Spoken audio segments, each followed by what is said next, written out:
Assalamualaikum warahmatullahi wabarakatuh. Kembali lagi dengan saya, Anwar Fariji Nasution, NIM 19010036, Prodi Pendidikan Agama Islam Stain Madinah, Sekolah Tinggi Agama Islam Negeri Manding Natal. Baik, di video kelima ini saya akan menjelaskan pembelajaran tentang iman kepada hari akhir atau hari kiamat. Baik, materi iman kepada hari akhir.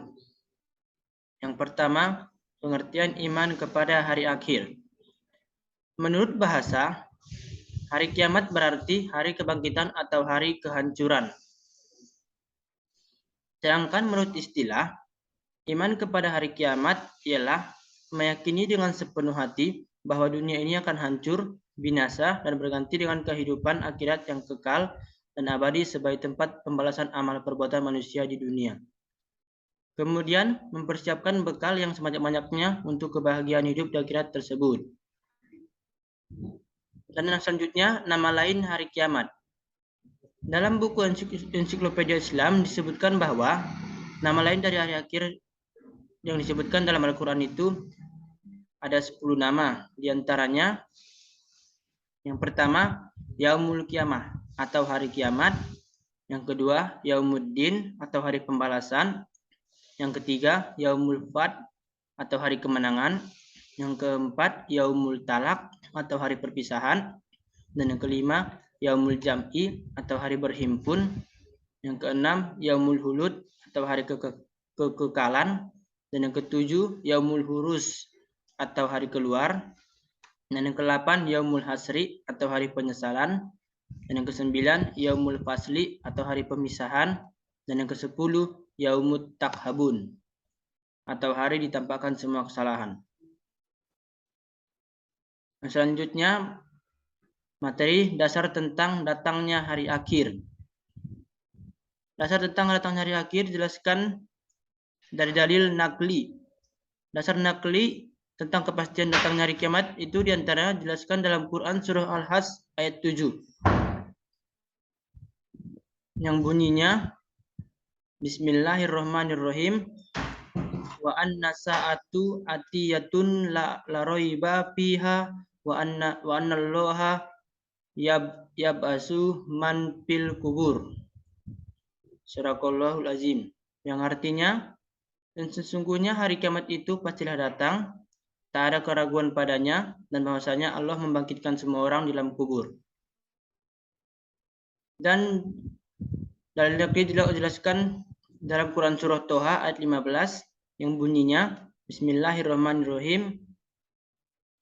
Inna sa'ata atiyatun akadu ahpiha lituhza kullu nafsi bima tas'a. Surahul Azim. Yang artinya, sesungguhnya hari kiamat itu akan datang. Aku merahasiakan waktunya agar supaya tiap-tiap diri itu dibalas dengan apa yang ia usahakan. Dan berikutnya, dalil akli menurut logika. Semua yang ada di dunia ini lama-kelamaan pasti akan rusak, kemudian hancur dan binasa. Tidak terkecuali alam semesta ini lama-kelamaan pasti akan rusak, kemudian hancur dan binasa. Hancur dan binasanya alam semesta inilah yang kita kenal sebagai hari kiamat. Indikasi tentang kemungkinan rusaknya alam semesta berikut tata surya itu banyak sekali, diantaranya bocornya lapisan ozon, meningkatnya pemanasan global, pergantian musim yang tidak menentu, jatuhnya batu meteor di bumi, banyaknya gunung Merapi yang menjadi aktif kembali, dan lain sebagainya. Dengan demikian, menurut logika kita, kiamat pasti akan terjadi. Adapun kapan terjadinya hanya Allah Subhanahu wa taala yang tahu, sebagaimana yang ditegaskan dalam Al-Qur'an surah Toha ayat 15 di atas tadi. Dan berikutnya macam-macam kiamat. Macam-macam kiamat ada dua. Yang pertama kiamat sukro dan kiamat kubro. Kiamat sukro yaitu rusak atau hancurnya bagian dari alam semesta.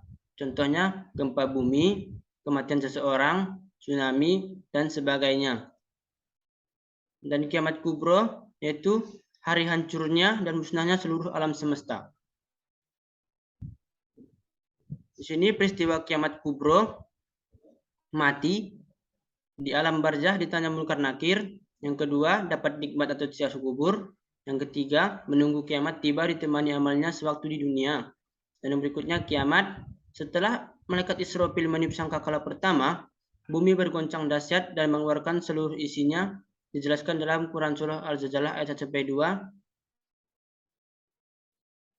yang berbunyi Auzubillahi minasyaitonirrajim. Bismillahirrahmanirrahim.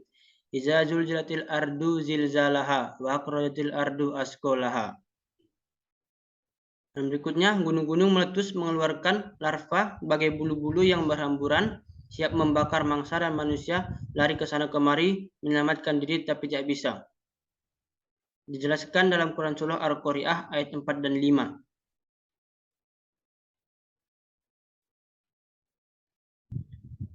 Yang bunyinya, Bismillahirrahmanirrahim. Yauma yakunun nasu kal barosil mabasus wa takunul jibalu kal ihnil mambus. Surahul azim. Dan berikutnya yaumul bats. Setelah Israfil meniup sangkakala kedua, dunia yang hancur dan rata berubah menjadi alam akhirat. Manusia dibangkitkan dari alam barzah dengan bentuk yang macam-macam sesuai amal perbuatannya. Dijelaskan dalam Quran Surah Al-Zalzalah ayat 6 yang bunyinya Bismillahirrahmanirrahim. Yauma yasdurun nasu asatal liyurakmalahum. Surahul azim. Dan berikutnya peristiwa kiamat kubro.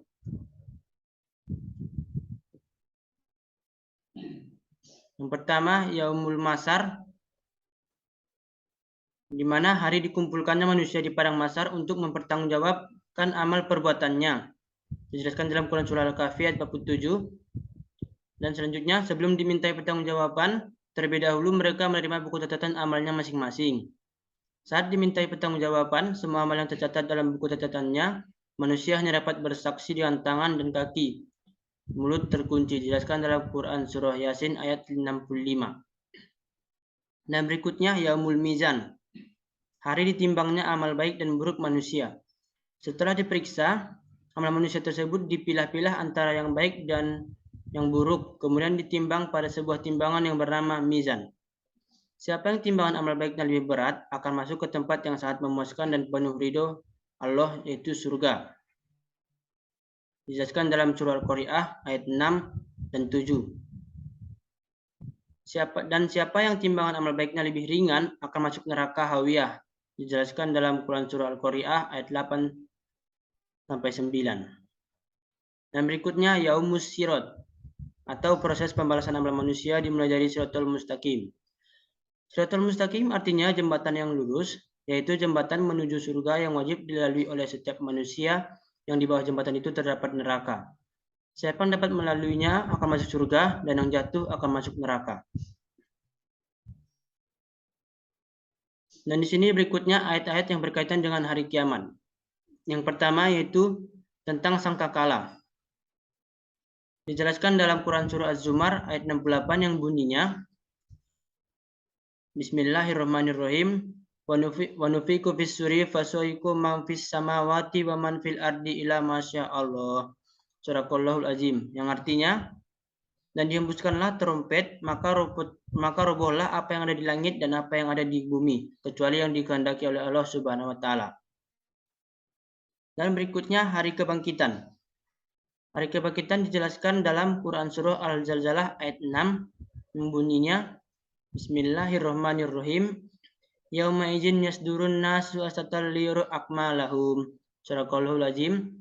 Yang artinya, pada hari itu manusia keluar dari kuburnya dalam keadaan bermacam-macam, supaya diperlihatkan kepada mereka balasan pekerjaan mereka.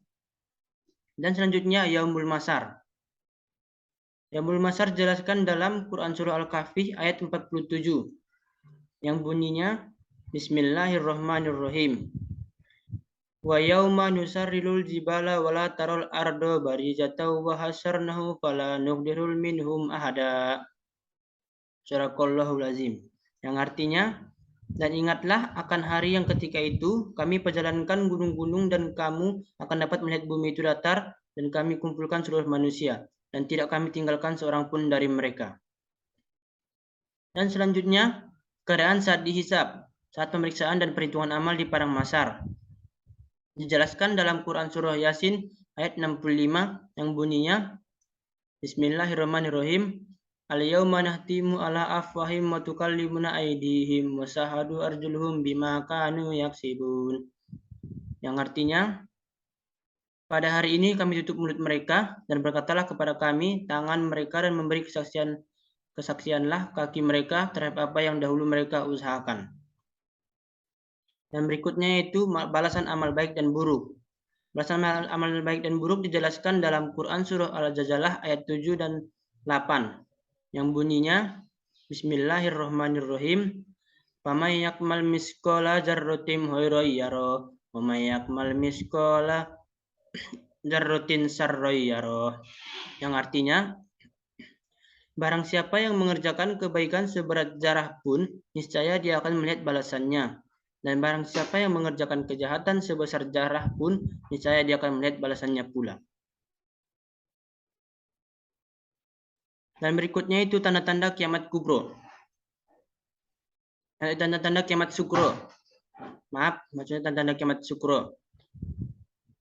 Berdasarkan hadis yang diriwayatkan Imam Bukhari, tanda-tanda kiamat sukro, tanda datangnya kiamat sudah dekat, diantaranya adalah banyak wanita telah melahirkan tuannya, banyak pengembala unta berlomba-lomba dalam meningkatkan bangunan, lenyapnya ilmu pengetahuan, meluasnya kebodohan, banyaknya minuman khamar dan perzinahan terjadi secara terang-terangan, pendeknya waktu, artinya orang merasakan betapa cepatnya waktu ini berjalan, berkurangnya amal, banyak terjadi gempa, muncul berbagai fitnah, banyaknya pembunuhan, orang-orang sama bermegah-megahan dalam gedung-gedung yang menjulang tinggi, amanah banyak disia-siakan, banyak orang yang ingin mati, dan lain-lain. Dan yang terakhir, berperangnya orang Muslim melawan orang Yahudi dalam kemenangan orang-orang Muslim di atas mereka. Dan selanjutnya tanda-tanda kiamat kubro. Yang pertama, keluarnya Dajjal. Yang kedua, turunnya Nabi Isa alaihissalam, Imam Mahdi, untuk membunuh Dajjal. Yang ketiga, Al-Quran tulisannya membumbung tinggi ke angkasa, bagaikan suara tawon atau lebah. Dan yang keempat, matahari terbit dari sebelah barat dan terbenam di sebelah timur. Yang kelima, munculnya Ya'juj dan Ma'juj. Yang keenam, tidak ada lagi orang yang mau menerima sedekah. Dan yang materi terakhir ialah fungsi iman kepada hari akhir. Di antara hikmah beriman kepada hari akhir adalah yang pertama, lebih mendekatkan diri kepada Allah Subhanahu wa taala. Yang kedua, mendorong untuk berperilaku baik. Dan yang ketiga, berani dalam membela kebenaran dan rela berkorban. Dan yang keempat, mengendalikan diri dari berbuat sesuatu yang dibenci maupun yang dilarang oleh Allah Subhanahu wa taala. Dan yang